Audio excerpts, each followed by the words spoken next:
Sir Jordan, may dinala po akong bisita na naghahanap sa inyo dahil gusto kayong makausap. Importante daw po dahil tungkol ito sa kapatid nyo. Sabi ni Manang Linda nang makapasok sila sa sala ng bahay.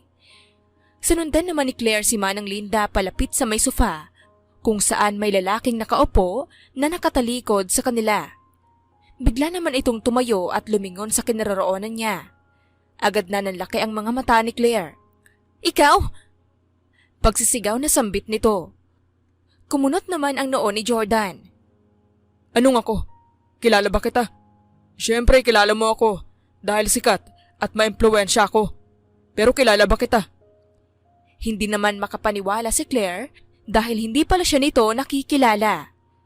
Tandang-tanda niya ang mukha nito at ang pangalang Jordan na nakita niya sa ID nito noon. Ang lalaking naka one night stand niya. Kaya pala pamilyar sa kanya ang bahay dahil dito naganap ang kababalaghan na nangyari sa kanila noon. Hinding-hindi niya yun nakalimutan dahil unang beses niya yun at si Jordan ang nakaangkin ng pagkababae niya. Tulala, anong importante ang kailangan mo sa akin at tungkol pa sa kapatid ko? Isa ka ba sa naging babae niya noon at kailangan mo ng pera? Seryosong tanong ni Jordan na nagpabalik kay Claire sa realidad. Inaaway mo po ba ang mami namin? Mabait po siya, kaya wag niyo siyang awayin. Biglang sambit ni Marcus. Oo nga, kami po munang awayin niyo bago ang mami namin. Dagdag naman ni Marco. Napunta naman sa kanila ang atensyon ni Jordan. Halata ang gulat sa mukha niya matapos titigan ang kambal na magkamukhang magkamuka. Nilapitan niya ang mga ito at umupo para maging magkasing tangkad sila. Sinuri niya naman ang dalawang bata. Teka, bakit kamukha ko kayo nung bata pa ako?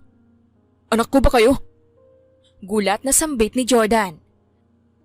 Paano mo ipaglalaban ang responsibilidad na inangkin mo lang at hindi naman talaga para sa'yo?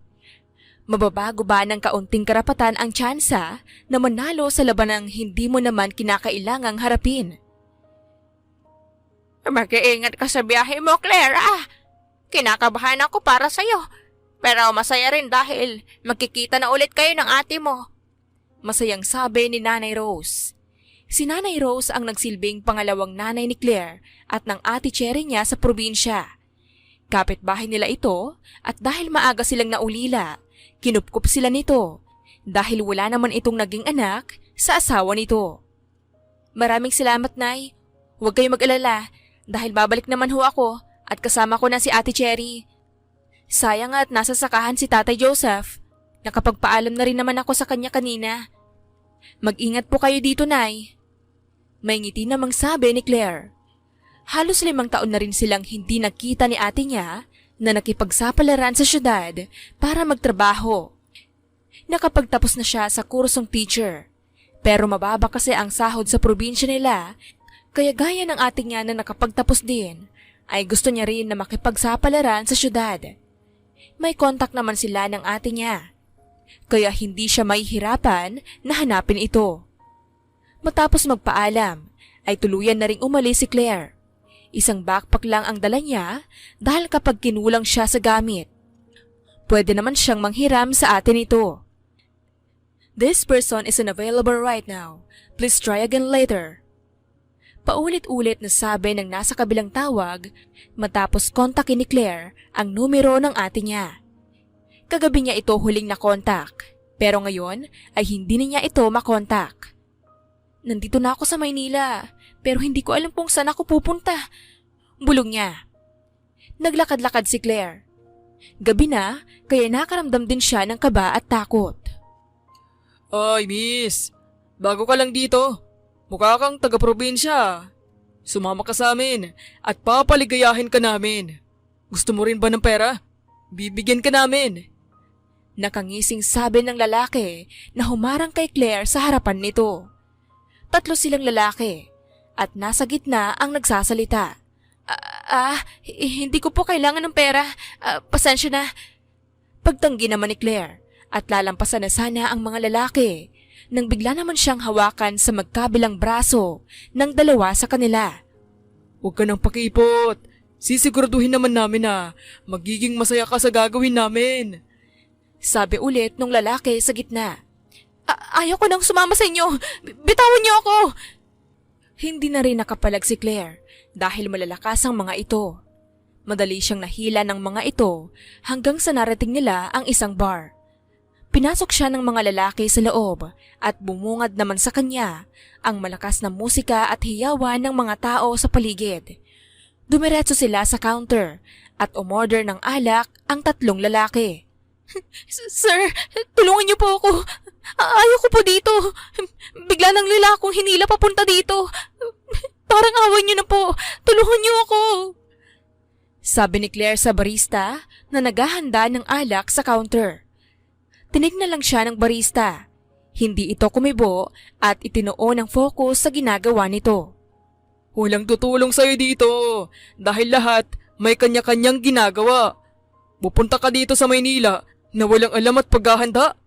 Kawawa ka naman, pero swerte kami dahil kami ang nakapulot sa'yo. May ngising sabi ng isa sa tatlong lalaki. Halos mangiyak-ngiyak naman si Claire sa narinig niya. Puno ng takot ang buong pagkatao niya dahil tama nga naman ang sinabi ng mga ito. May ideya siya na hindi madali ang Maynila puntahan pero akala niya kasi ay magkikita agad sila ng ate niya. Binigay na ng barista ang alak na order ng tatlong lalaki. Ngumisi ang isa sa mga ito at mabilis na hinawakan ang bibig ni Claire. Saka pinainom sa kanya ng puwersahan ang alak.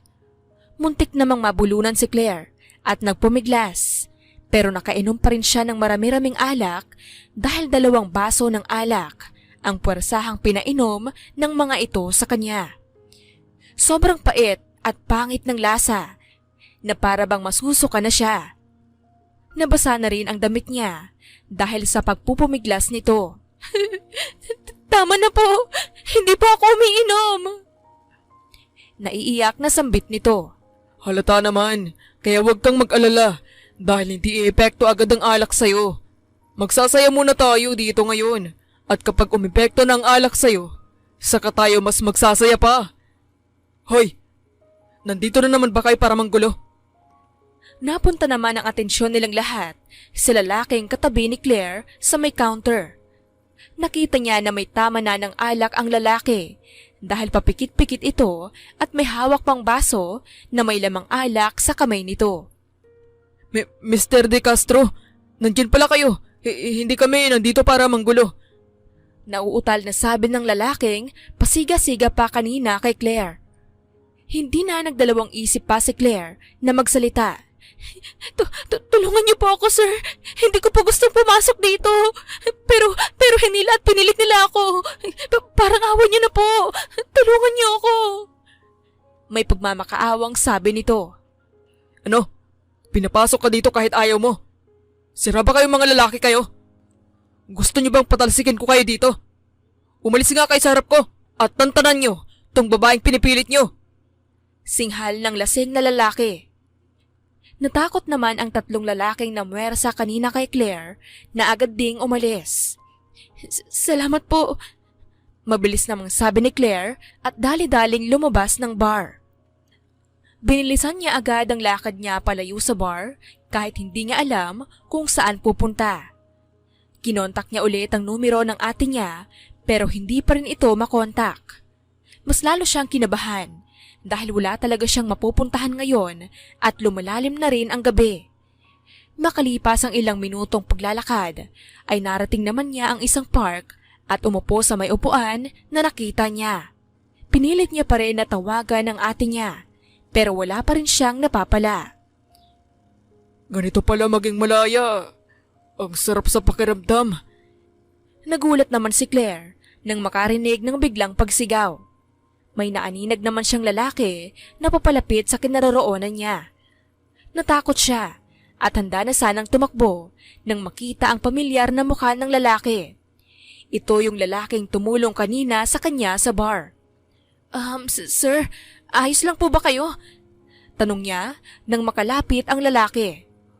Oo naman. Ayos na ayos ako.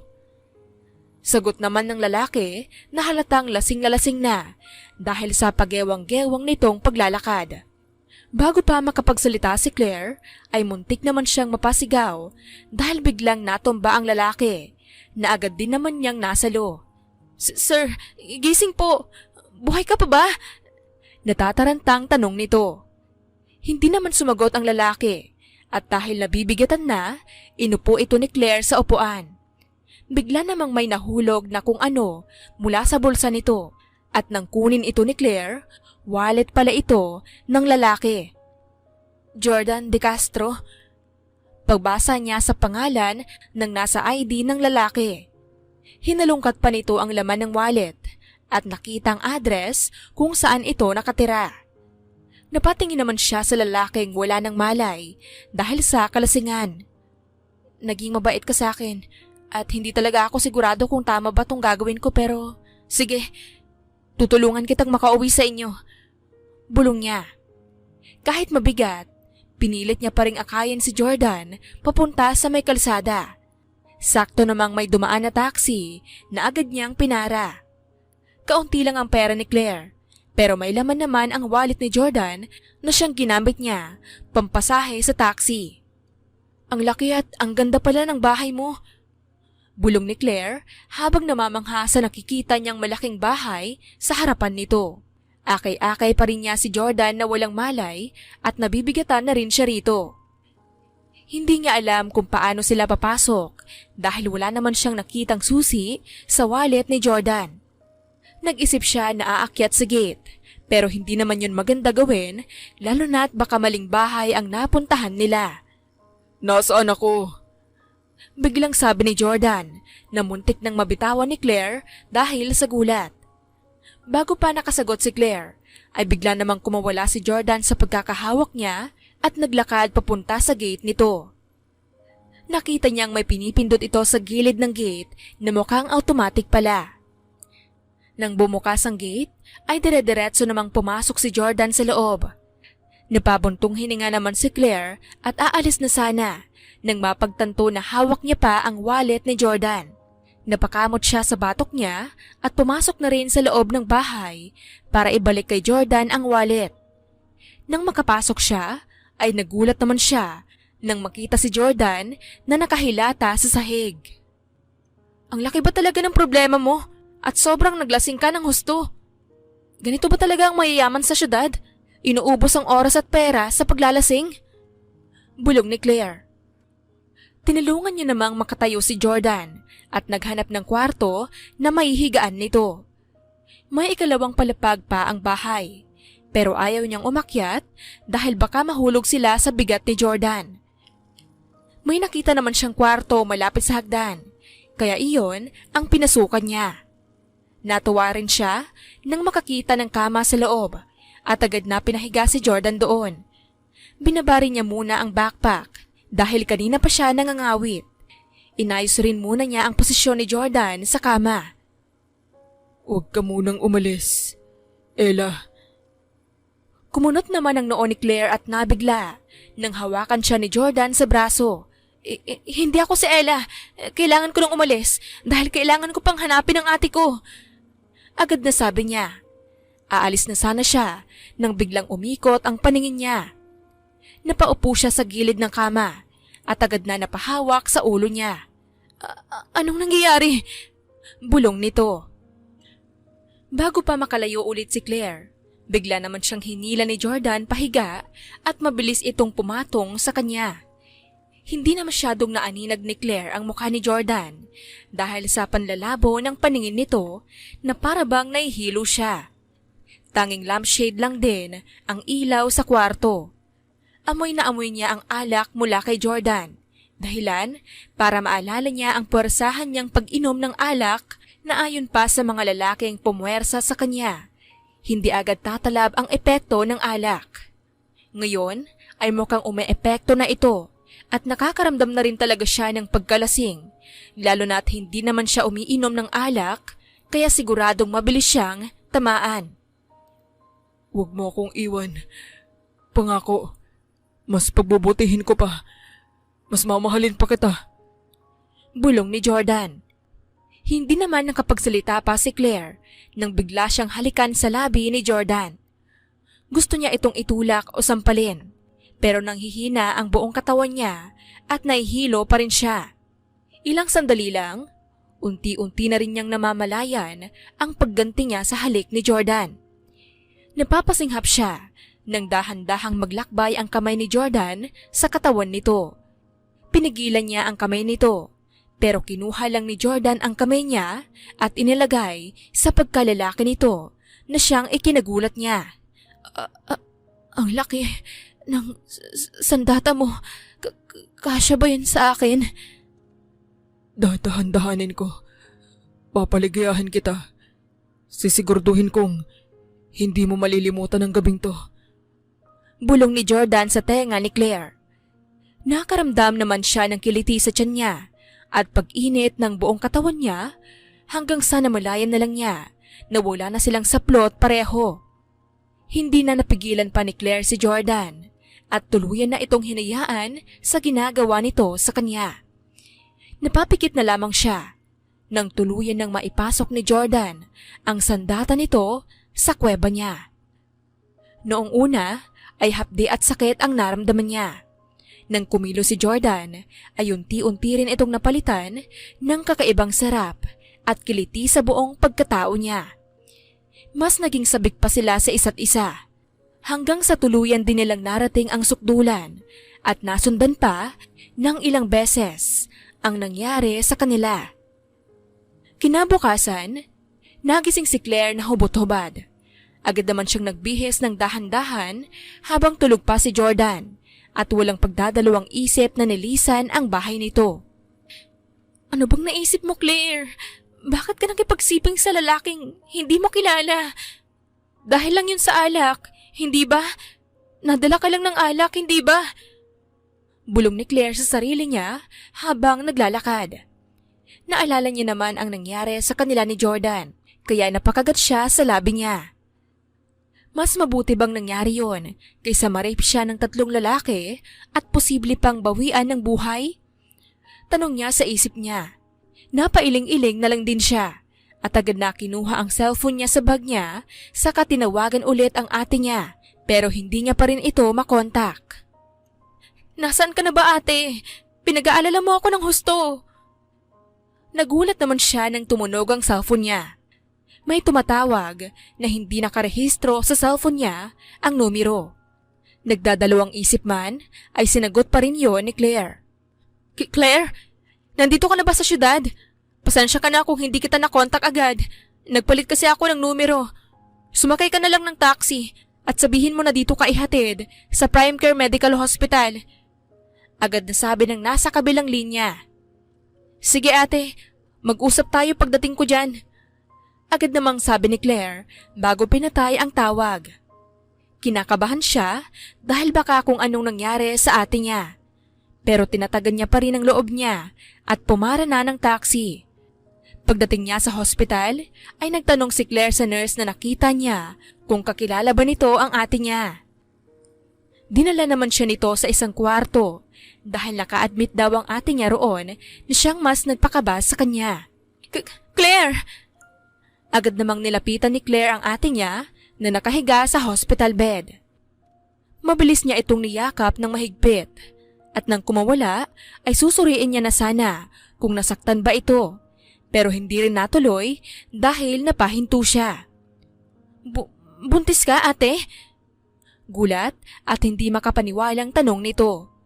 Manganganak ka na ba? Nagle-labor ka na ba? Tanong niya ulit. Hindi naman kaagad sumagot si Cherry. Pasensya na kung hindi ko nasabi sa inyo ang totoo, Claire. Manganganak na nga ako at baka ngayong araw na. Ayaw ko kasi na mag-alala kayo pero hinayaan din kitang sumunod sa akin dito dahil kailangan kita. Kung ganoon, sino ang ama? Nasaan ang ama ng dinadala mo? Kailangan ko siyang makilala. Umiling-iling naman si Cherry na tuluyan nang naiyak. Walang ama, Claire. Ayaw kong banggitin pa ang ama ng kambal na dinadala ko. Please, intindihin mo muna ako ngayon. Huwag mo muna akong tanungin tungkol sa bagay na yan. Hindi naman nakapagsalita pa si Claire at niyakap na lang ang kapatid. Hindi na nga rin siya nagtanong pa at mas lalong hindi na rin niya binabanggit pa ang pinagdaanan niya bago sila magkita ng kapatid nito. Nagdesisyon siya na manahimik na muna at hintayin na lang ang tamang panahon kung kailan sasabihin ng ate niya ang lahat ng nangyari tungkol sa nangyari rito. Nanatili rin siya sa tabi ng ate niya hanggang sa matapos itong mag-labor at dinala na sa delivery room. Mabuti na lang at pwede siyang makapasok sa loob kaya hawak-hawak niya ang kamay ng ate niya habang nanganganak ito. Sige pa mami, push pa kayo. Sabi ng doktor na babaeng nagpapaanak kay Cherry. Umire naman si Cherry, sabay tili at malakas na pinisil ang kamay ni Claire. Nasaktan naman si Claire, pero ininda niya yon dahil alam niyang mas masakit at mahirap ang panganganak ng ate niya. Ilang sandali lang ay nakaramdam naman ng panghihina si Cherry. Nawalan siya ng lakas at napabitaw kay Claire.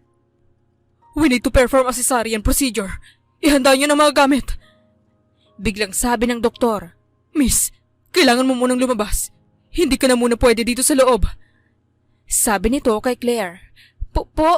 Pero ayaw ko pong iwan ng ate ko. Hindi naman po masama ang kalagayan niya. Hindi ba? Magiging maayos naman din po ang lahat, hindi ba? I'm sorry, miss. Hindi pa namin alam kung anong mangyayari pero hindi ba nasabi sa'yo ng pasyente na kritikal ang panganganak niya?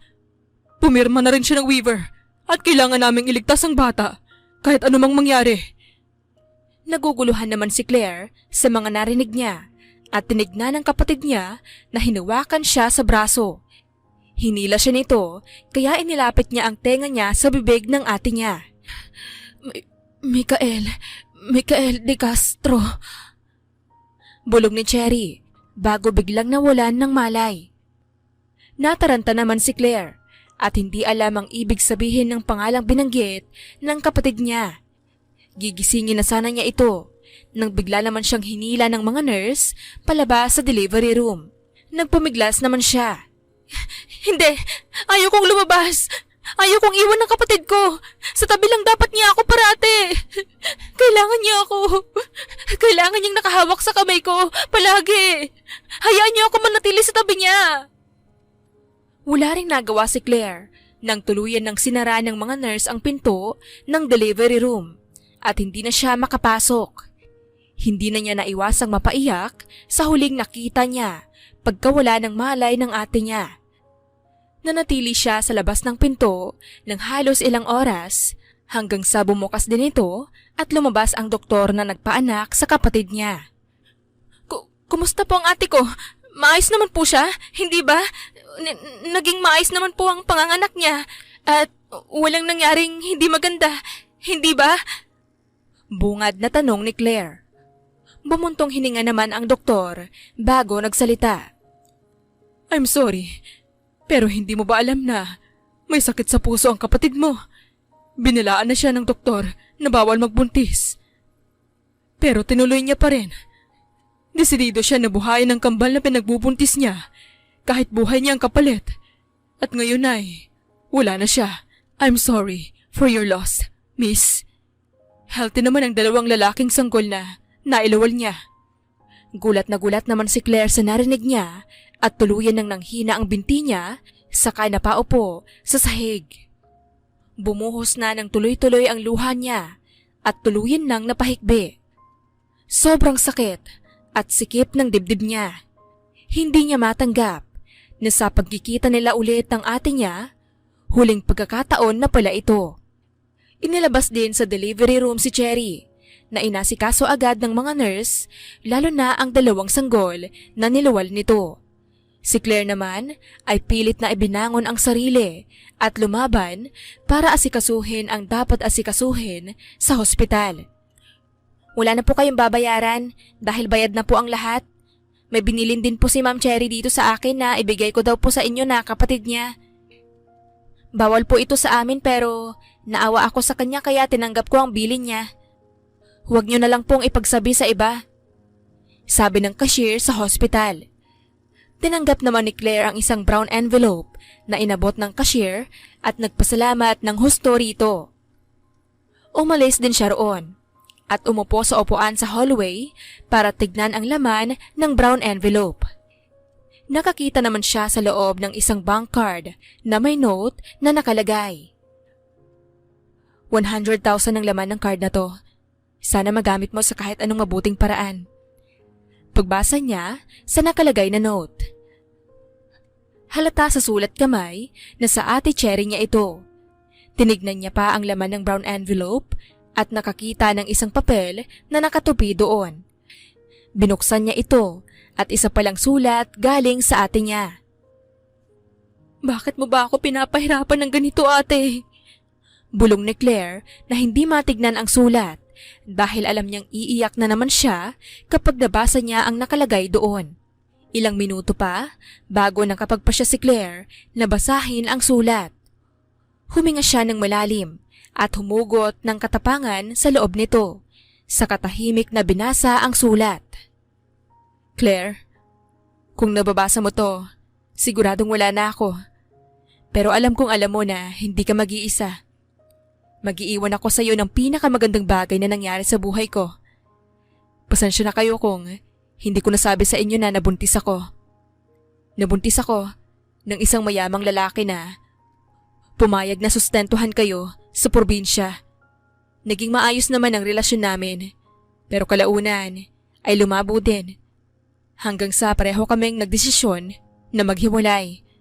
Hindi nga alam na buntis ako hanggang ngayon. Pasensya na rin kung hindi ko sinabi ang tungkol sa pagkakaroon ko ng sakit sa puso. Ayaw kong mag-alala pa kayo. Alam kong mahirap tong hiling ko at hindi mo dapat ito gampanan. Pero sana, alagaan mo ng mabuti ang mga anak ko. Alam kong mamahalin mo sila gaya ng pagmamahal mo sa akin. Huwag ka sanang manghinayang, madismaya o magdusa dahil sa pagkawala ko. Dahil mananatili ako sa puso mo habang buhay. Ikwento mo ako sa anak ko, Claire. Ikwento mo kung gaano ko sila kamahal. Salamat sa lahat-lahat.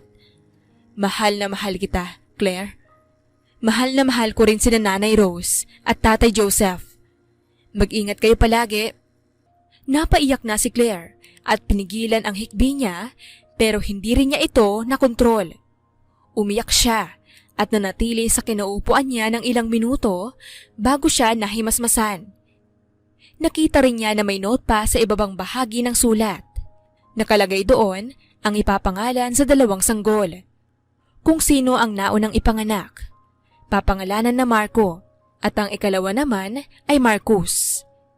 Tinatagan naman ni Claire ang sarili niya para sa mga anak ng kapatid nito. Ayaw niya na masayang ang sakripisyo ng kapatid niya para sa mga anak nito.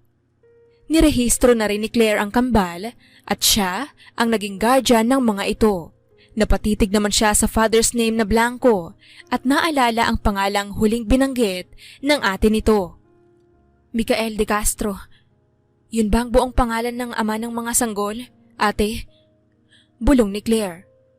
Nalilito pa rin siya kung bakit sinabi ng ate niya ang buong pangalan ng isang lalaki. Isinawalang bahala na lang din niya iyon at nagpatuloy sa mga dapat niyang gawin. Pagkatapos maasikaso ang mga dapat asikasuhin, sa hospital ay pinili naman ni Claire na i-cremate ang ate niya dahil iyon ang gusto nito noon pa man. Akala niya ay biro lang yon, pero may tinatago na pala itong sakit sa puso. Matapos ang mahabang proseso, ay umuwi rin si Claire sa probinsya kasama ang 2 sanggol at ang abo ng ate niya. Sobra namang nagdalamhati ang Nanay Rose at Tatay Joseph nila sa nangyari sa ate niya. Binigyan nila ito ng formal na libing. Nangako naman si Claire sa sarili niya na aalagaan niya ng husto ang mga pamangkin niya at ituturing ang mga ito na anak niya. Makalipas ang 6 na taon, Sigurado ka na ba sa gagawin mo, anak? Ayos lang naman kung makikipagsapalaran ka sa syudad pero bakit kailangan mo pang isama ang mga bata?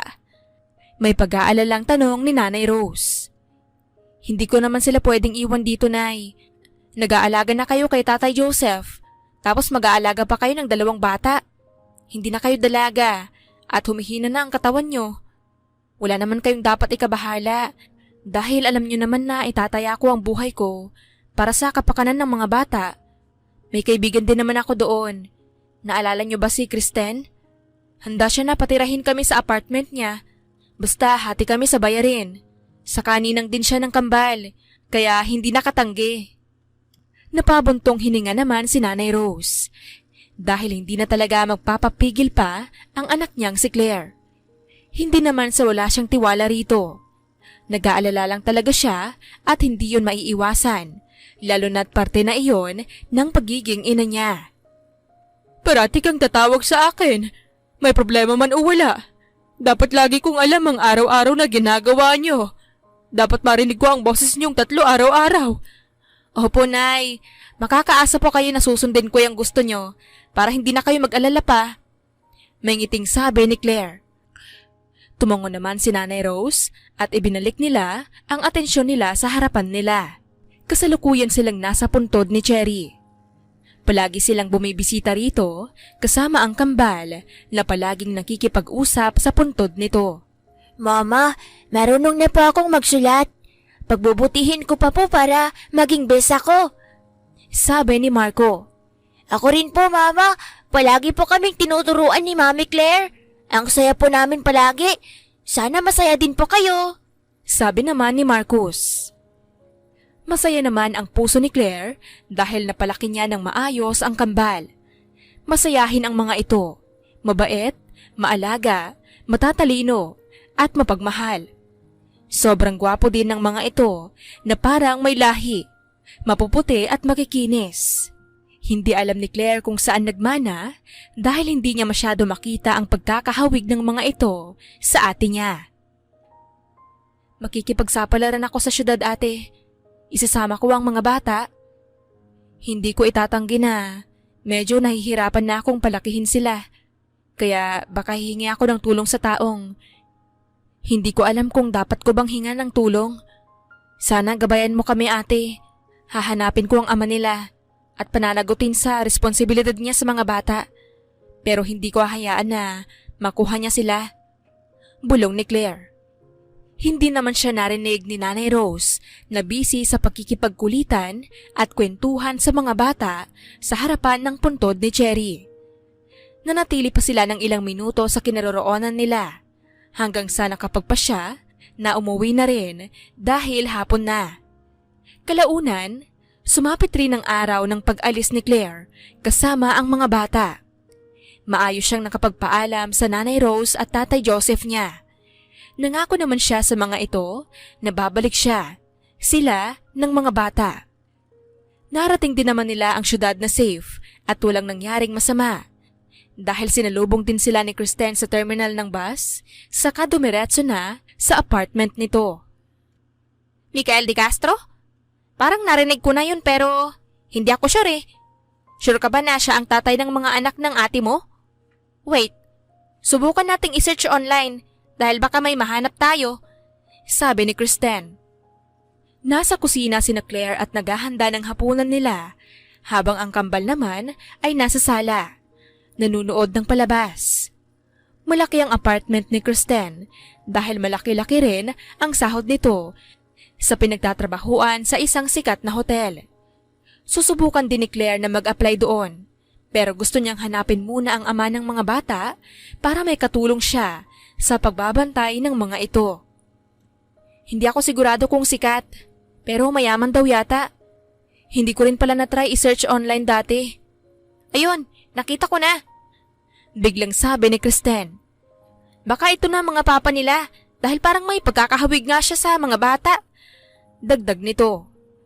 Agad namang sinilip ni Claire ang laptop ni Kristen at nakita ang iilang picture ng lalaki na medyo may pagkakahawig nga sa kambal. Hinanap naman nila ang address ng lalaki at nagtagumpay din na mahanap ito. Pupuntahan ko siya bukas na. Bukas? May duty pa kasi ako. Hindi ko mababantayan ng mga bata. Saka na lang kaya kapag rest day ko. Isasama ko sila sa akin. Huwag ka mag-alala. Tatawag ako kapag may nangyari. Madali lang naman makapunta kahit saan dito. Basta magtanong lang at may pera. Hindi rin kami magpapagabi dahil delikado. Wala ring nagawa si Kristen kung di ang hayaan ang kaibigan. Dahil mukhang hindi niya na ito mapipigilan pa.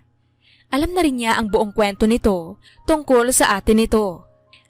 Matagal na silang magkaibigan. Dahil naging magkaklase sila noong kolehiyo sa probinsya nila at naging matalik ng magkaibigan mula noon. Sabay na sana sila sa pakikipagsapalaran sa Maynila. Pero nauna lang siya dahil mas naging priority na ni Claire ang mga anak ng ate niya. Kinabukasan, gaya ng napagplanuhan, ay pumasok nga si Kristen sa trabaho niya habang si Claire naman ay bitbit ang kambal papunta sa bahay ni Micael de Castro. "Tao po? May tao po ba sa loob?" sabi ni Claire sabay pindot sa doorbell ng gate. Mommy, kaninong bahay po ito?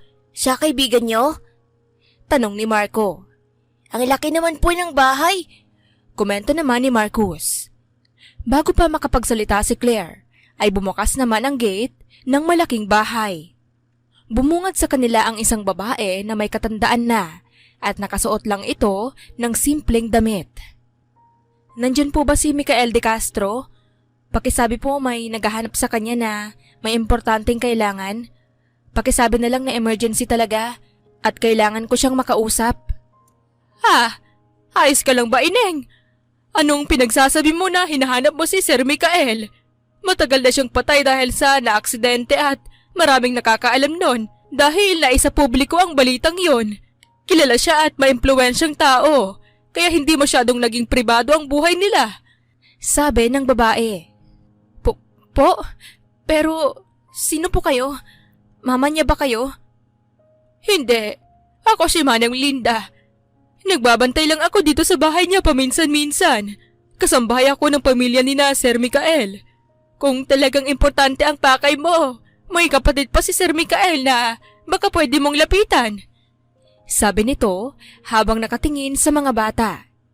"Hindi kita dapat natulungan pero nakikita ko sa mga mukha ng mga bata na kasama mo ang pagkakahawig nila sa pamilya ni na Sir Micael.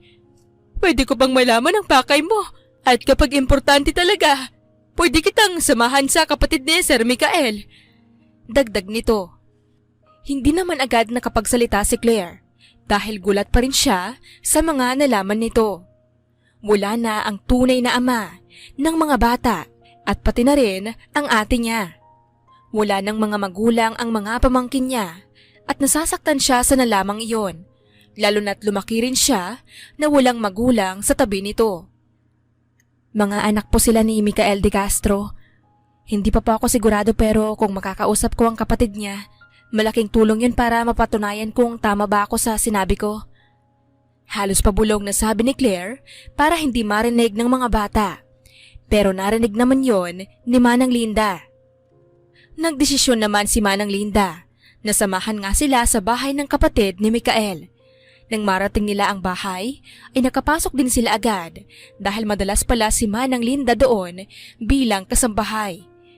Nagtaka naman si Claire pagpasok nila dahil parang pamilyar sa kanya ang bahay.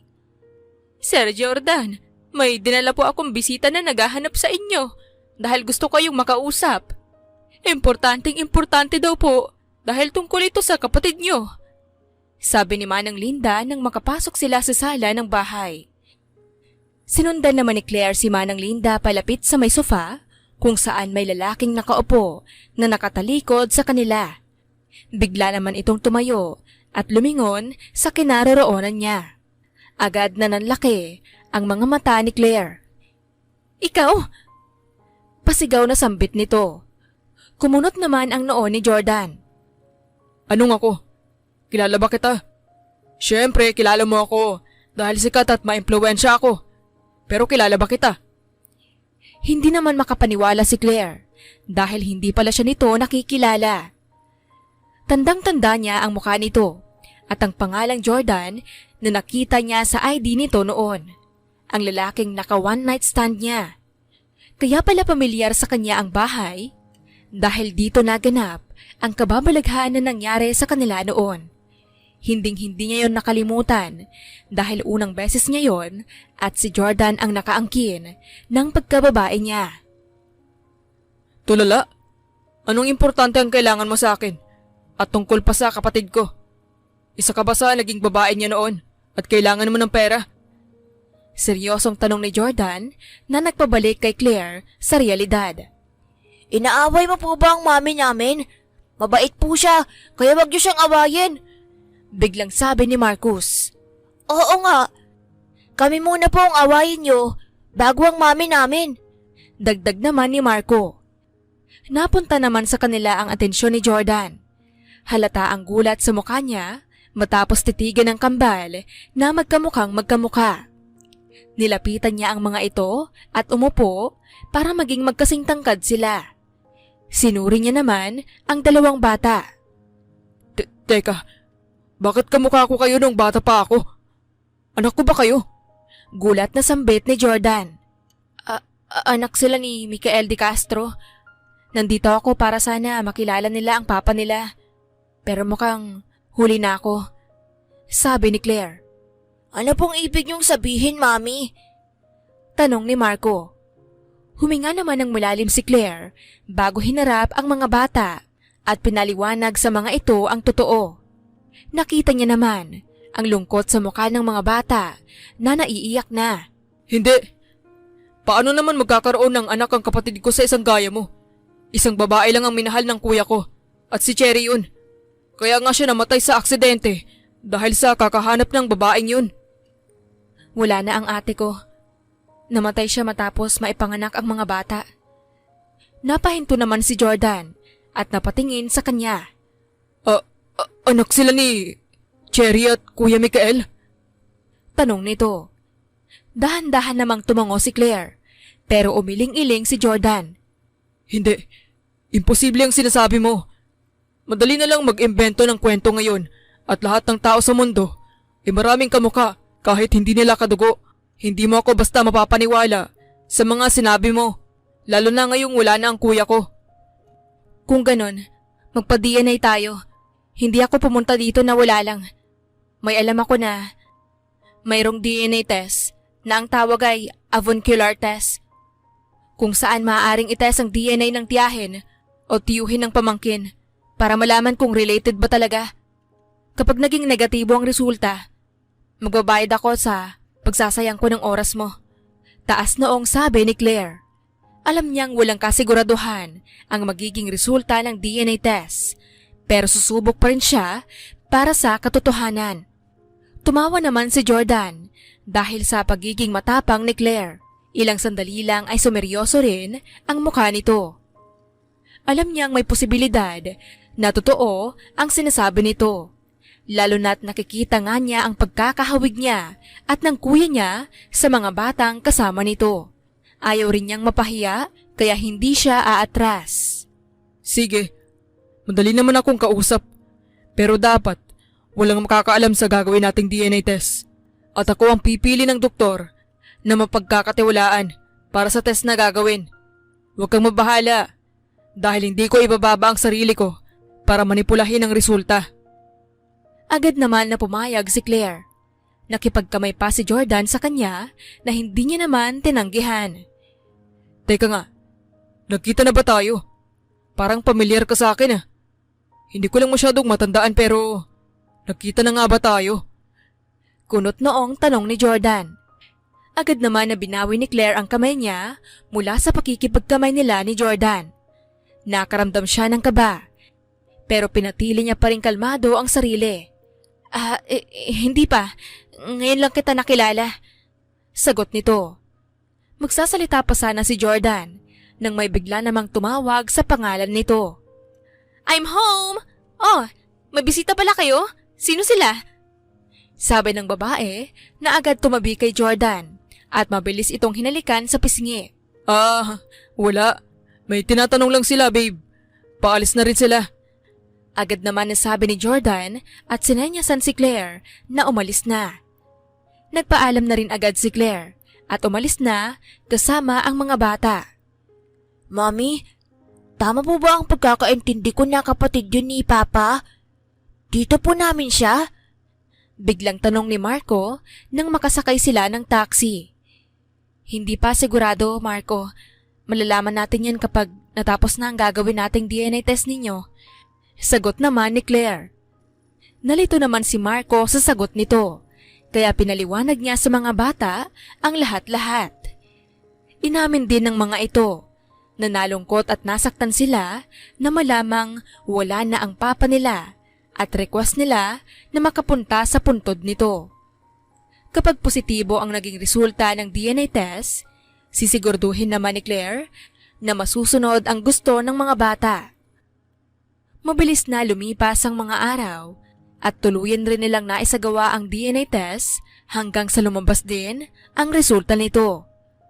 Tahimik lang si Claire habang nakatingin sa kaharap niyang si Jordan na titig sa hawak nitong papel kung saan nakasulat ang resulta ng DNA test. Nasa bahay siya ngayon ni Jordan. Kasama pa rin niya ang mga bata na nasa kusina at pinapakain ni Manang Linda ng snacks para makapag-usap sila ng masinsinan ni Jordan. Wala naman akong ibang intensyon. Gusto ng mga bata na madalaw ang papa nila sa puntod nito. At kung hindi naman ikakabigat ng puso mo, gusto ko rin sanang humingi ng suporta para sa kanila dahil ipapasok ko na sila sa paaralan sa susunod na pasukan. Wala pa akong trabaho ngayon, kaya gipit ako. Pero ang hinihingi ko ay para lang naman sa mga bata. Seryosong sabi ni Claire. Binaba naman ni Jordan ang papel na hawak niya at tinitigan si Claire. Naaalala na kita.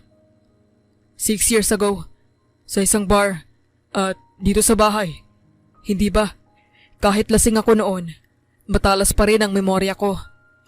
Seryosong sabi rin nito. Nagulat naman si Claire at hindi makapagsalita. Hindi niya akalain na agad siya nitong makikilala. Akala niya ay makakalimutan na rin niya ang nangyari noon dahil wala namang naaalala si Jordan. Pero akala lang pala yon.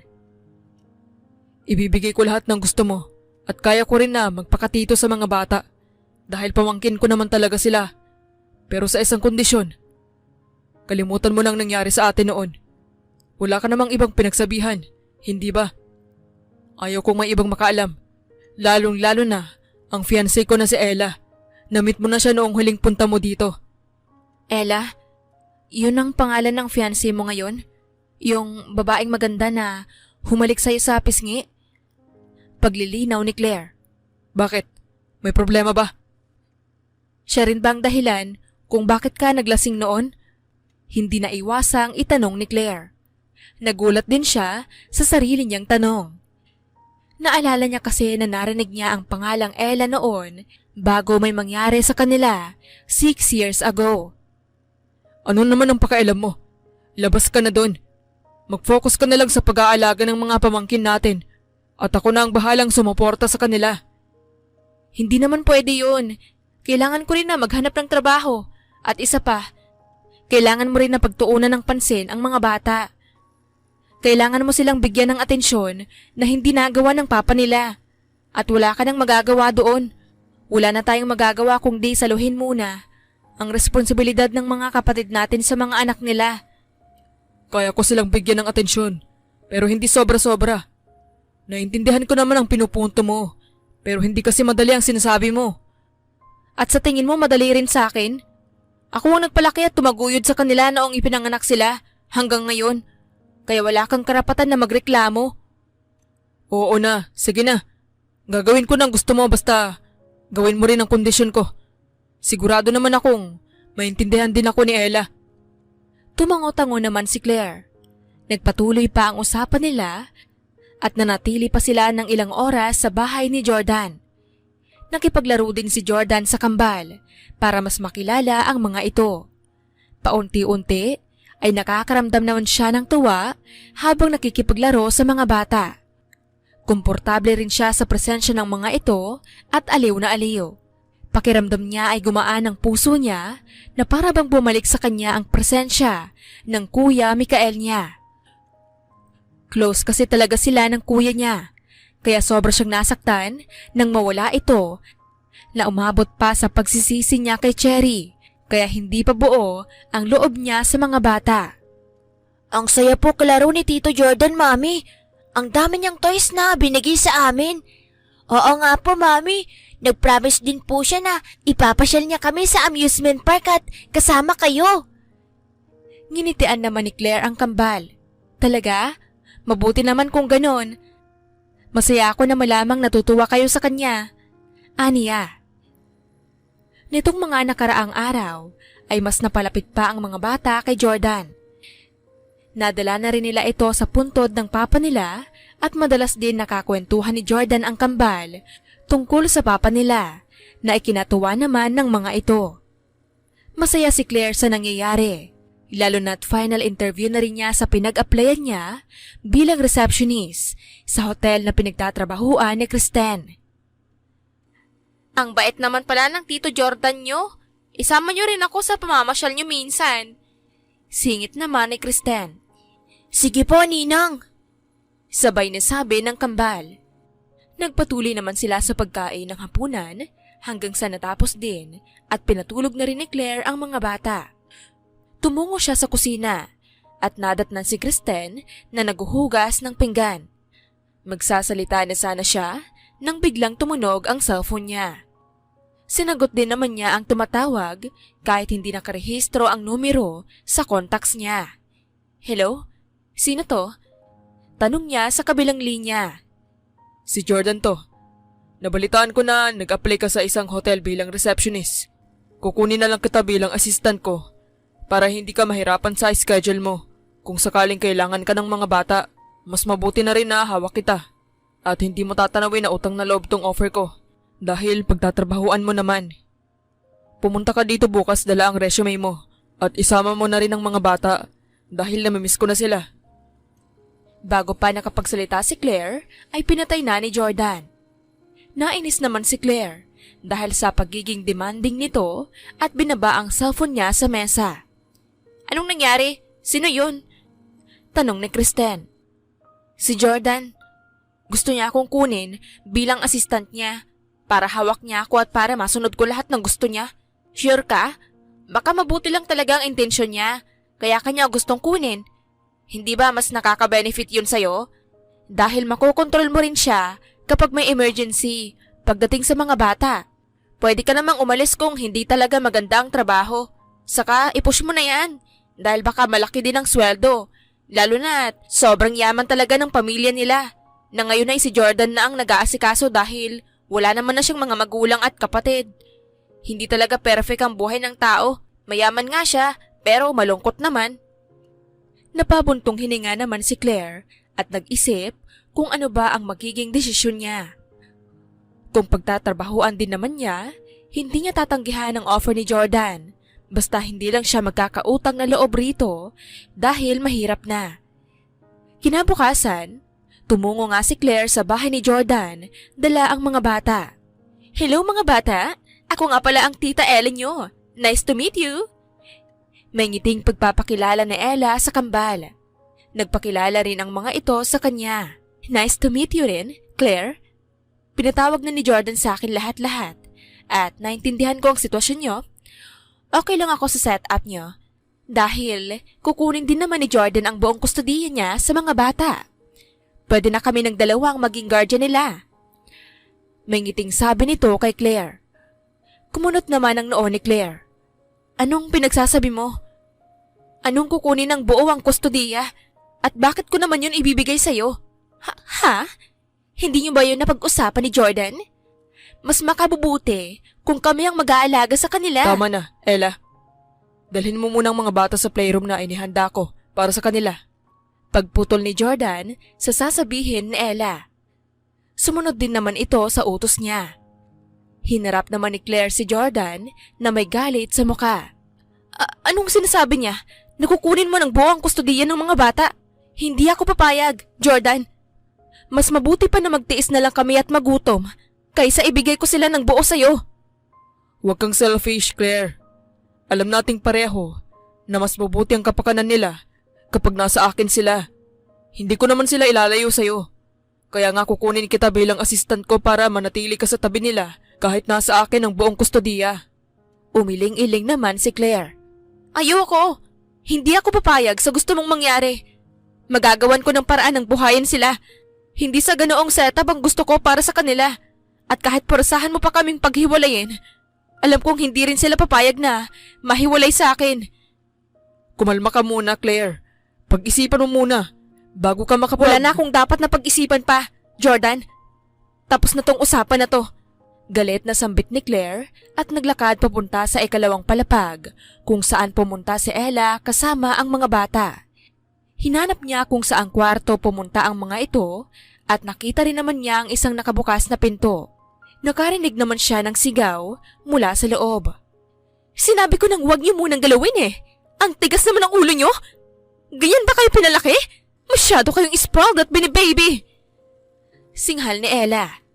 Nagulat naman si Claire at mabilis na nilapitan ang mga bata saka inalayo ang mga ito kay Ella. Ano sa tingin mo ang ginagawa mo? Bakit mo sila sinisigawan? Galit na sambit nito. Masyado silang spoiled. Hindi nakikinig sa akin. Depensa naman ni Ella.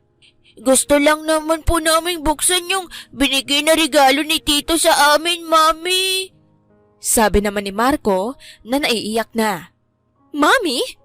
Mami ang tawag nila sa'yo? Tita ka lang naman nila. Saka wag mo ngang pakialaman ang pagdidisiplina ko sa mga batang yan dahil nagkakaroon din naman ako ng karapatan sa kanila. Mas mabuti na yung alam nila kung saan sila lulugar. Hindi naman makapaniwala si Claire sa mga narinig niya. Akala niya ay mabait si Ella, pero maaari pala talagang itago sa pisikal na ganda ang masamang ugali. Hindi niyo makukuha ang kustudiya na sinasabi niyo sa mga bata. Hindi ako papayag. Mas mabuti pa na magtiis kami ng sama-sama kaysa mapunta sila sa inyo. Singhal naman ni Claire. Ah, ganon? Ang tapa mong babae ka? Sinong pinagmamalaki mo, ha? Singhal ni Ella at agad na sinabunutan si Claire. Hindi naman nagpatalo si Claire at sinabunutan din pabalik si Ella. Pilit silang inawat ng mga bata hanggang sa dumating din si Jordan na mabilis silang pinaghiwalay. Ano bang nangyayari dito? Bakit bigla na lang kayo nag-aaway? Galit na tanong ni Jordan. Dinidisiplina ko lang naman ang mga bata, Jordan. Masama ba yun? Gusto ko lang din naman na mapabuti sila. Pangangatwiran ni Ella. Pwede mo naman silang disiplinahin sa maayos na paraan. Pwede mo silang kausapin ng mahinhin dahil nakikinig naman sila. Hindi yung sinisigawan mo na lang basta-basta. Claire, kumalma ka lang. Kailangan mong intindihin na hindi na sa'yo lang umiikot ang buhay ng mga bata ngayon. Marami na kaming nagiging parte ng buhay nila. Kaya hayaan mo rin kami na disiplinahin sila. Wala namang nangyaring masama. Hindi naman sila nasaktan physically. Normal lang mapagsabihan kapag nagkamali. Kalmadong sabi naman ni Jordan. Bakit po, Tito? Mali po ba nabuksan lang namin ang regalo niyo po sa amin para makita agad namin? Biglang singit naman ni Marcus. Wala po kaming ginagawang masama, Tito. At pinalaki po kami ng maayos ni Mami Claire. Kung ayaw niyo po sa amin at nakakasakit kami sa ulo ninyo, pwede naman po kaming umalis dito. Sabi naman ni Marco. Halata naman sa mukha ni Jordan ang lungkot at pagkadismaya sa sinabi ng mga bata. Hinawakan ng kamay sa magkabilang kamay si Claire at hinila palabas ng kwarto. Hahabulin na sana ni Jordan ang mga bata pero pinigilan naman siya na Ella. Hayaan mo na muna silang lumamig. Pwede mo naman silang kausapin kapag huminahaw na sila. Hindi naman na umangal pa si Jordan at nanatili na lang din sa kinatatayuan nito. Niyakap naman siya ni Ella. Diretso namang umuwi sina Claire sa apartment ni Kristen. Nakita niya naman ang lungkot sa mukha ng mga bata. Ayos lang ba kayo? Tanong nito. Ayos lang po kami, Mami. Pero nakakalungkot po dahil ayaw po namin na magalit si Tito Jordan sa amin. Sorry, Mami. Nasaktan kayo dahil sa amin. Paghingi naman ng tawad ni Marco. Mapait na napangiti si Claire at agad na niyakap ng mahigpit ang mga bata. Huwag kayong mag-alala. Hahanap ako ng paraan para maging maayos ang lahat. At kung hindi man maayos, mananatili pa rin naman ako sa tabi niyo kahit anong mangyari. Tumango naman ang kambal at niyakap din siya pabalik. Hindi na muna siya hinayaan ng mga ito na makita si Jordan. Nanatili muna sila sa apartment ni Kristen at naghahanda rin siya para sa final interview niya dahil hindi na siya interesado pa na tanggapin ang offer na trabaho ni Jordan. Naiinis talaga siya sa pagbabalak nito na kunin ang buong kustodiya ng mga bata. Ano man ang mangyari, ay ipaglalaban niya ang mga pamangkin niya na tinuring na rin niyang mga anak kahit dumaan pa sila sa bayolenteng paraan. Ano, masarap ang ice cream nila dito, hindi ba? Pangiting-iting tanong ni Kristen sa kambal na tumango-tango naman. Nasa ice cream parlor sila ngayon at nakadine-in habang kumakain ng ice cream na in-order nila. Rest day kasi ni Kristen, kaya nagdesisyon sila na lumabas din kasama si Claire at ang mga bata. Saan nyo naman gustong pumunta pagkatapos nito? Ipapasyal namin kayo ng ninang nyo buong araw hanggang sa magsawa kayo. May ngiti namang sabi ni Claire. Bago pa makasagot ang kambal, ay bigla namang may humila sa buhok ni Claire. Si Ella. Walang hiya kang babae ka? Malindi ka! Ikaw pala ang naka one night stand ni Jordan 6 years ago? Kaya mo ba siya binalikan, ha? Ginamit mo lang bang mga bata para makabalik kay Jordan at landiin siya? Sigaw ni Ella. Nagulat naman si Claire at napadaing sa sakit ng anik niya mula sa pagkakasabunot ni Ella. Pero mas nagulat naman siya sa mga sinabi nito. Hoy! Bitawan mo ang kaibigan ko! Wala kang karapatan para sabihan siya na malandi! Iskandalosa kang babae ka! Singhal naman ni Kristen at sinabunutan din ng buong puwersa si Ella. Napasigaw naman ito sa sakit at napabitaw sa pagkakasabunot kay Claire kaya binitawan na rin siya ni Kristen. Agad namang lumayo si Claire kay Ella kasama si Kristen at ang mga bata sa side niya. Walang hiya ka talaga! Ilang buwan ka rin hinanap ni Jordan noon dahil sa nangyari sa inyo! Kahit bumalik na ako sa buhay niya ay hinahanap ka pa rin niya! Tapos ngayon, pipiliin niya kayo kaysa sa akin? Bakit? Mas magaling ka ba sa kama? Tumigil ka na, Ella. Matagal nang nangyari yun at hindi namin yun sinasadyang mangyari dahil pareho kaming lasing. Saka nabanggit din sa akin ni Jordan na hiniwalayan mo na siya noon kaya siya nagpakalasing. Mahal na mahal ka ni Jordan kaya wala kang dapat na ikagalit o ikainggit sa akin. At bakit naman ako maiinggit sa'yo? Galit na galit ako dahil mas pinili niya kayo. Hiniwalayan na ako ni Jordan at hindi ko kayo patatahimikin dahil kayo ang dahilan ng lahat ng to. Hindi sana kayo dumating sa buhay ni Jordan para hindi nagkaganito ang buhay namin. Umiyak na sa takot ang mga bata at inawat na rin si Ella ng security guard ng shop. May mga staff na rin na pumagitna sa kanila kaya minabuti na lang ni Claire na kalmahin ang sarili. Hindi pa tayo tapos, Claire! Puno ng pagbabanta na sabi ni Ella bago nilisan ang ice cream parlor. Hindi rin naman sila pinaalis doon kaya pinagpatuloy na lang nila ang pagkain sa mga ice cream nila. Naging maayos rin naman ang mood ng mga bata na hindi naman nagtanong tungkol sa nangyari. Si Kristen naman ay maraming tanong at dahil wala na ring pagpipilian pa, sinabi na rin ni Claire ang lahat-lahat sa kaibigan. Gulat ito at hindi makapaniwala pero kumampi pa rin ito sa kanya dahil hindi nga naman talaga makatarungan ang galit ni Ella kung hiwalay na pala sila ni Jordan noong may nangyari sa kanila. Sumapit ang hapon at natapos din ang pamamasyal nila pero nagdesisyon si Claire na puntahan si Jordan. Si Kristen naman ay dumiretso na sa apartment nito kasama ang mga bata. Ikaw pala, iha. Nasa sala si Sir Jordan. Nagiinom siya dahil naghiwalay na sila ni Ella. Bungad ni Manang Linda sa gate ng bahay. Po? Kung ganun ay, totoo pala ang sinabi ni Ella. Alam niyo po bang dahilan ng paghihiwalay nila? Nalaman ni Sir Jordan na niloloko na naman siya ulit ni Ella. Noon ay ipinagpalit siya nito sa iba at ngayon ay natuklasan niya dahil palagi niyang pinapabantayan si Ella sa malayo.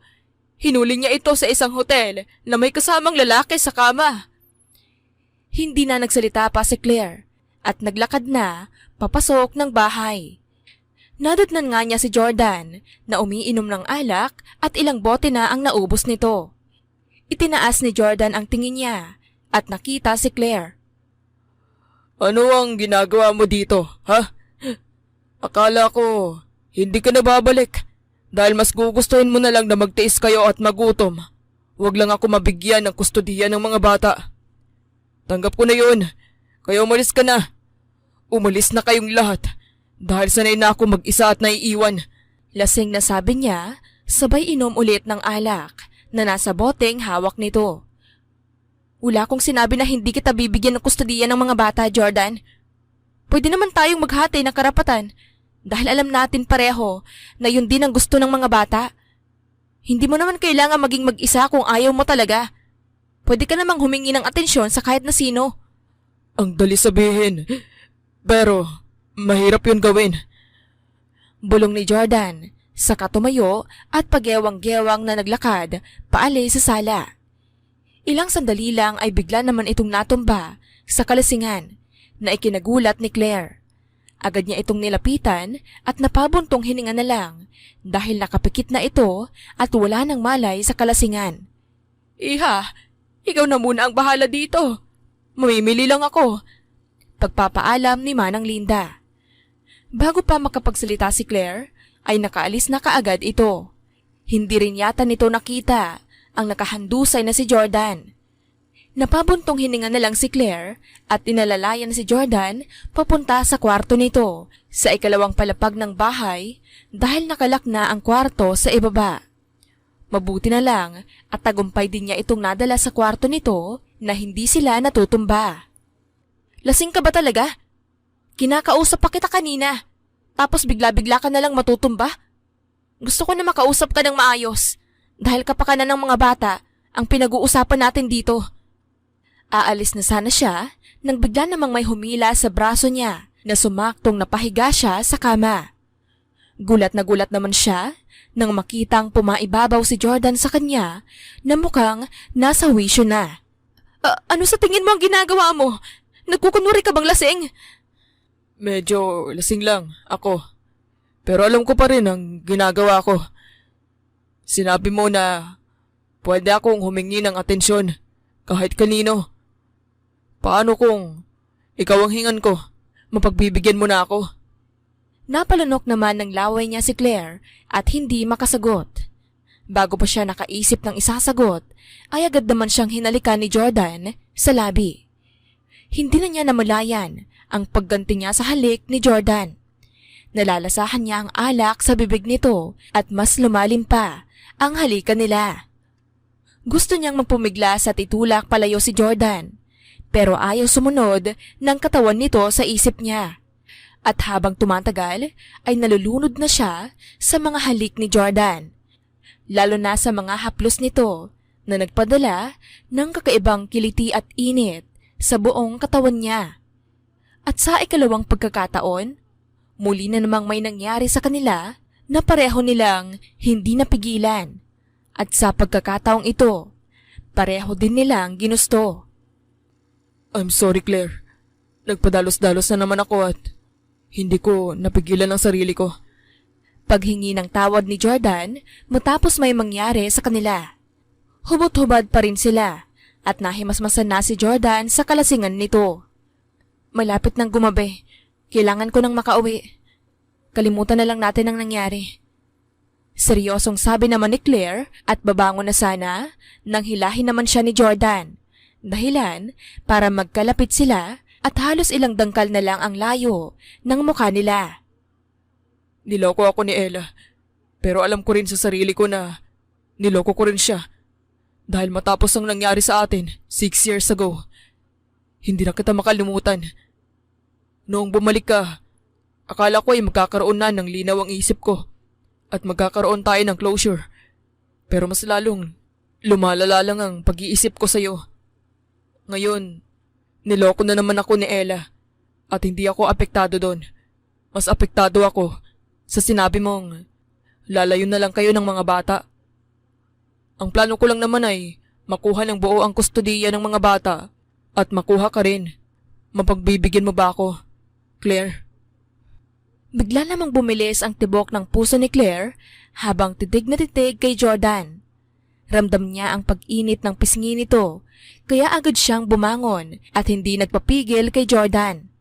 Hindi mo pa alam ang sinasabi mo, Jordan. Kakahiwalay niyo lang ni Ella. At Hindi tama tong nangyari sa atin. Kung ganon, ay ano ang tama, Claire? Ang ipilit ko ang sarili ko kay Ella.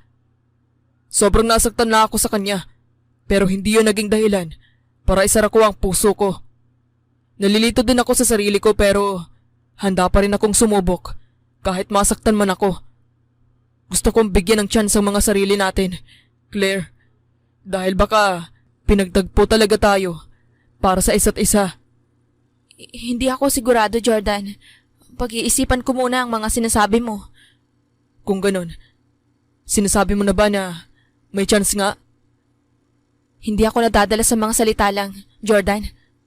Kung totoo yung sinasabi mo, ipakita mo sa gawa. Dahil sa ngayon, mas nakapokus ako sa mga bata, sabi ni Claire habang nagbibihis. Bigla namang tumunog ang cellphone sa bulsa ng pantalon na suot niya, kaya kinuha niya ito at nakitang tumatawag si Kristen. Agad niya naman itong sinagot.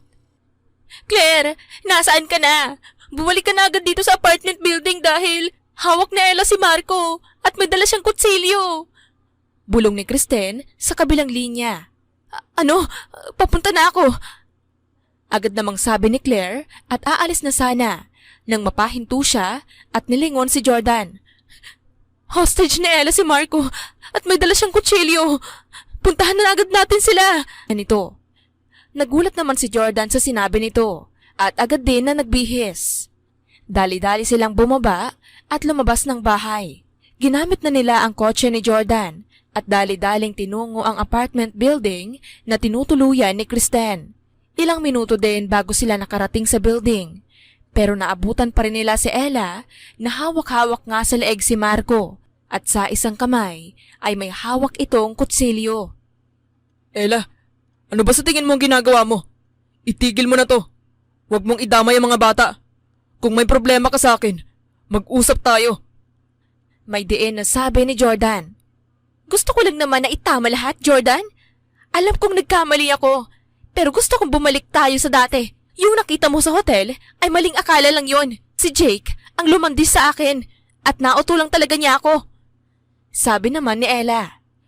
Marami naman ng staff at tao ang nasa paligid. Hindi sila makalapit dahil baka kung ano ang gawin ni Ella.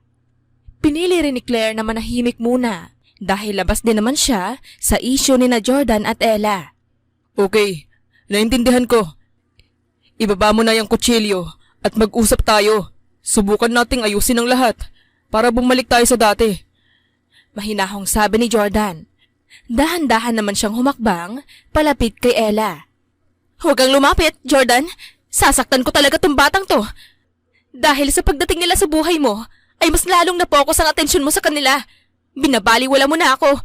Kaya nabaling ang atensyon ko sa iba. Dahil hindi mo naman ako pinagtutuunan ng pansin. Alam ko, naintindihan ko ang hinaing mo. Pero alam mo naman na hindi pa rin sapat na dahilan yon. Lalo na kung may tiwala ka sa akin. May tiwala ako sa iyo, Jordan. Mahal kita, kaya may tiwala ako sa iyo. Ikaw ba? May tiwala ka ba sa akin? Tanong ni Ella. Hindi naman sinagot ni Jordan ang tanong niya dahil kung sasagot pa si Jordan, mas gugulo lang. Pag-usapan natin to, Ella. Ibaba mo na yung kutsilyo, Ella. Pag-uulit ni Jordan. Hindi naman sumunod si Ella, pero hinahayaan lang niya ang paglapit ni Jordan. Hanggang sa dahan-dahan nitong hinawakan ang kamay niya at ibinaba ito. Mabilis na hinila ni Jordan palayo si Marco na siyang ikinagulat ni Ella. Hindi na talaga kita mapagkakatiwalaan! Sigaw ni Ella at mabilis na ibinaon ang kutsilyo sa tagiliran ni Jordan na sinubukan niyang iwasan pero mas mabilis ang pagkilos ni Ella. Agad namang hinuwakan ng isang security guard si Ella na nasa likuran nito na kanina pa naghihintay ng tiyempo. Agad nitong tinalian ang mga kamay ni Ella na tinulungan naman ng ibang staff. Mabilis ding nakalapit si Claire kay Jordan na puno ng kaba ang puso. Nababaliw ko na ba? Bakit mo ginawa yun? Pwede naman sanang kausapin mo muna si Ella. Pinahamak mo lang sarili mo. Puno ng pag-aalalang sabi ni Claire. Agad din naman silang tumawag ng ambulansya. Bitawan niyo ako! Hindi pa ako tapos sa kanila. Walang magiging masaya sa amin kung hindi rin naman mapapasakin si Jordan. Bitawan niyo ako!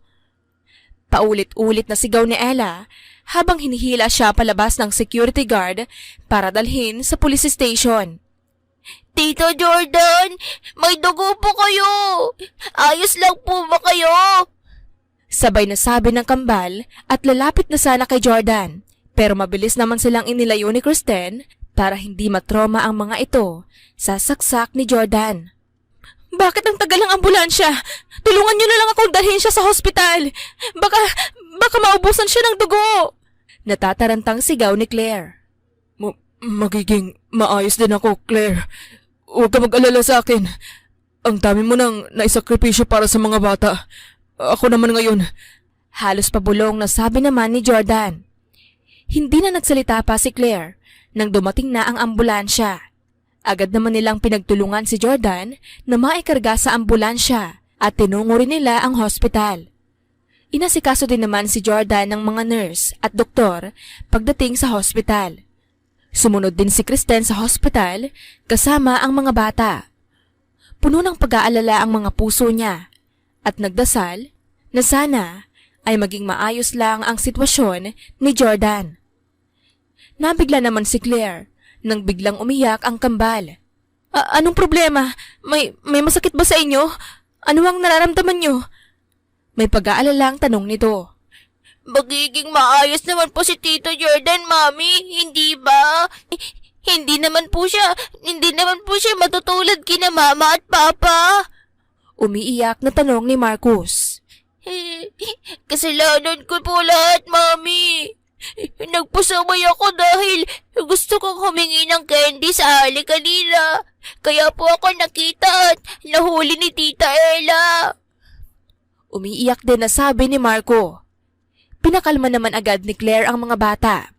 Wala kayong kasalanan mga anak. Huwag niyong sisihin ang mga sarili niyo. Magiging maayos din ang kalagayan ng Tito Jordan niyo dahil malakas siya at lalaban siya para sa inyo. Tahan na.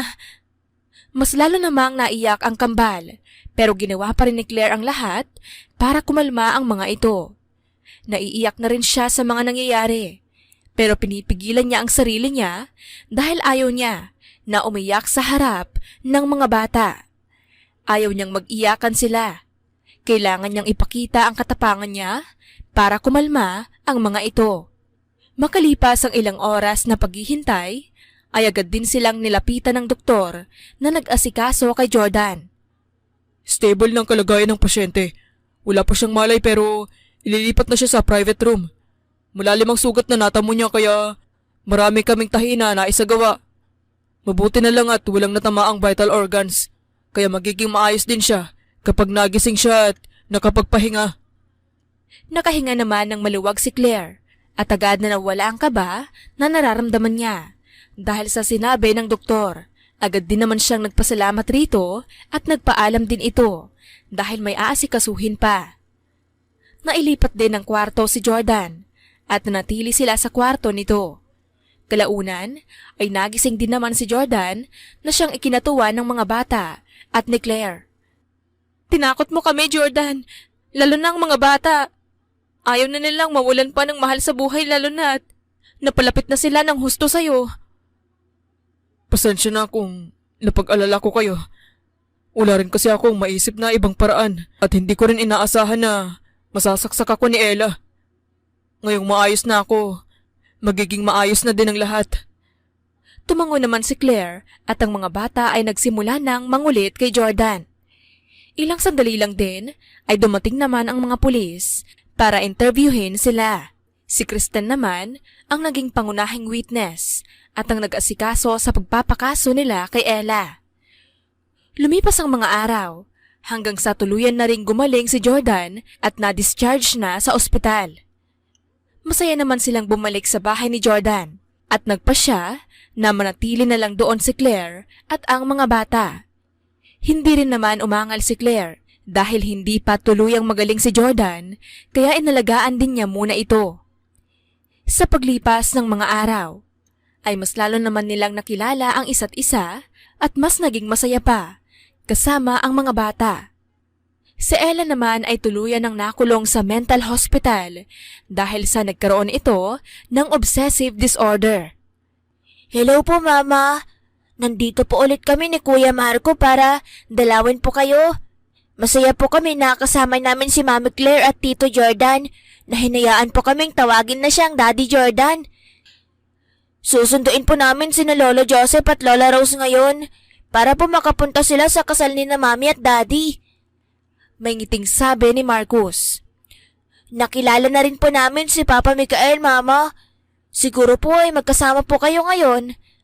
Huwag niyo po kaming alalahanin dahil kahit wala po kayo sa tabi namin, alam namin na love niyo kami. Nandito naman po sina Mami at Daddy. Love na love po nila kami, kaya palagi kaming happy. Sabi naman ni Marco. Kasalukuyan silang nasa puntod ni Cherry.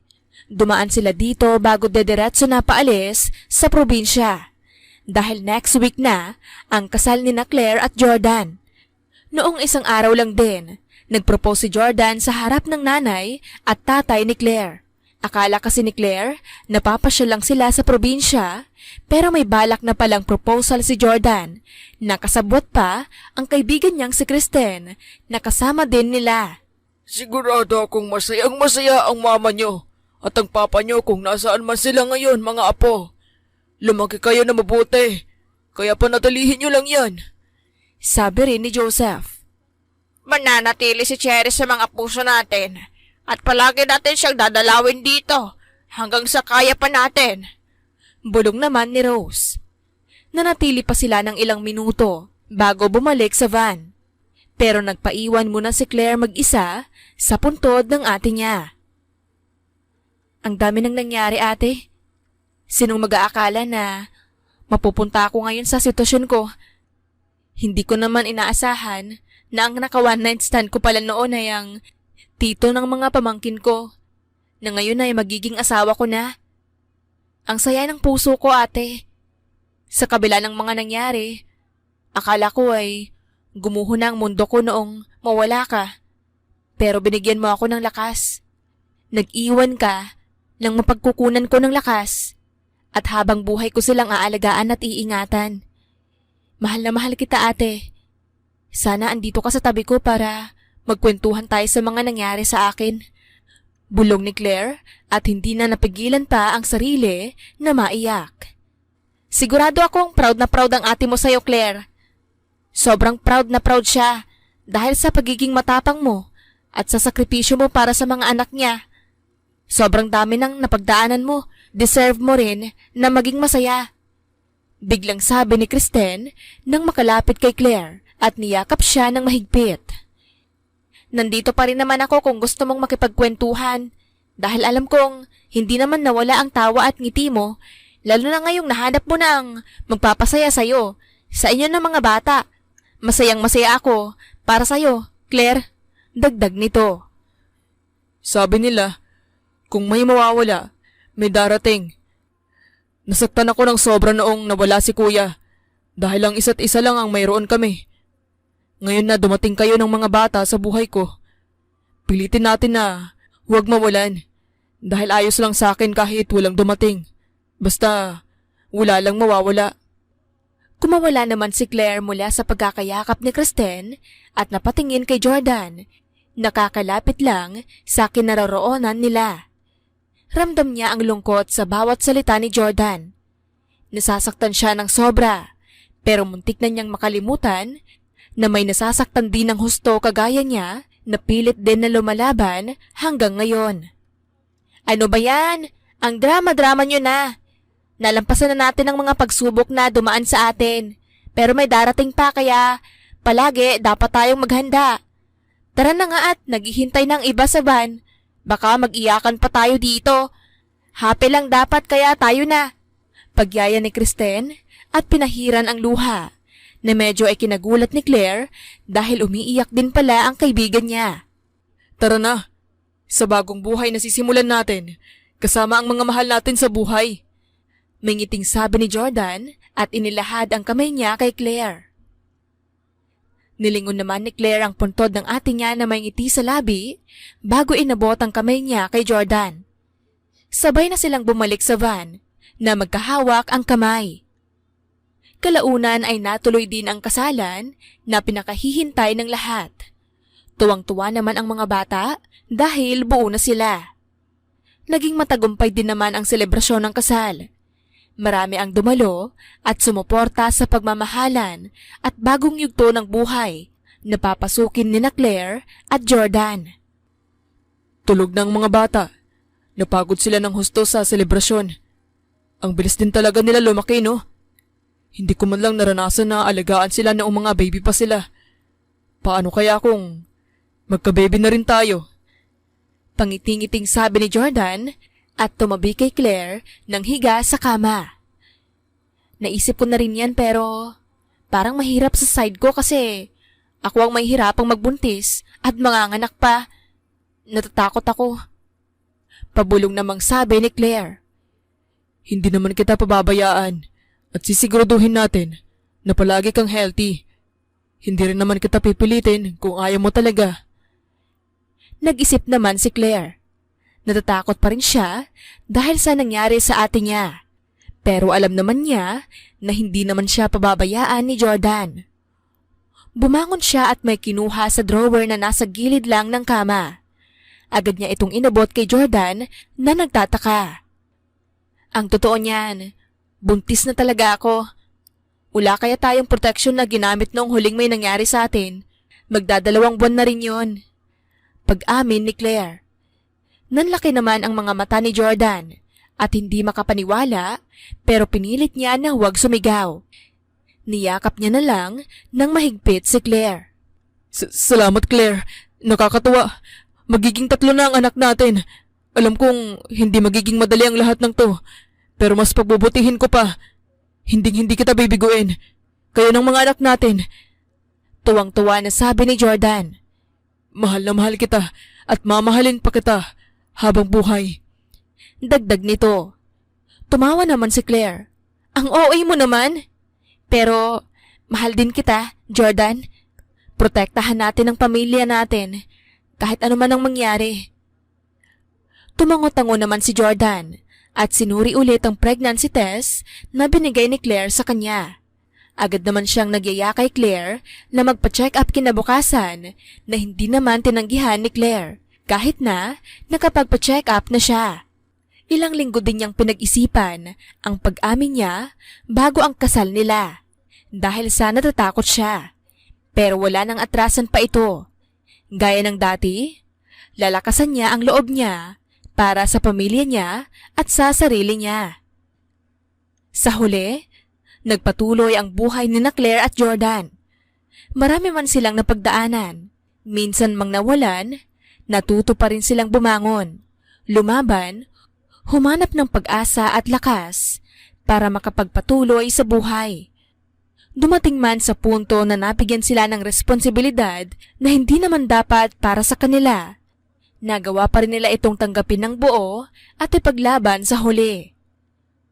Wakas.